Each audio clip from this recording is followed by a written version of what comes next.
సచివాలయం కూడా జరిగింది. ఇప్పుడు డూములు కూర్చోకుండా ఏం చేస్తారన్న 9 అంతస్తుల బిల్డింగ్కు 3 అంతస్తులు డూమ్లే కట్టిపోయాడు. 3 అంతస్తులు డూమ్లే.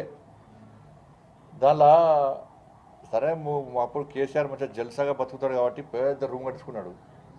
కానీ దానిలో పనిచేసేటువంటి ఐఏఎస్ ఆఫీసర్లు ఉంటారు, వాళ్ళ రూమ్ చూడండి. దానిలో పనిచేసే సిబ్బందులు కూర్చోడానికే ప్లేస్ లేదు, పొట్టుపొట్టు తిట్టుకుంటారు వాళ్ళు. పొద్దున్న లేచి ఆ తమ్ము ఇట్లా పెట్టిన వెంటనే కేసీఆర్ గారు తిట్టుకొనే పోతారు, లేవు లోపడుకోరు. వాళ్ళకి ఆ ప్లేస్ లేదు. దానిలో 9 అంతస్తులకు 3 అంతస్తులు డూమ్లు ఎవడన్నా మెడకాయ మీద తలకి ఆయన భాషలనే మెడకాయ మీద తలకాయ ఉన్న వాళ్ళు 3 డూమ్ల కోసం 3 ఫ్లోర్లు కడతారు. 3 ఫ్లోర్లు వాడుకుంటారా? దాన్ని కూర్చోకుండా ఏం చేస్తారు? పక్కా కూర్చోరు, బరాబరు కూర్చేస్తారు. దాన్ని మా ప్రభుత్వం వచ్చి వెంటనే పక్కా కూర్చేస్తారు. దాన్ని ఏ విధంగా చేయాలో ఆ విధంగా చేస్తాం. ప్రజలందరూ హర్షించే విధంగా చేస్తాం. డూమ్లో మాత్రం పక్కా కూల్చేస్తాం బరాబర్. దాన్ని ఆ మాట కట్టుబడి ఉన్నాం మేము.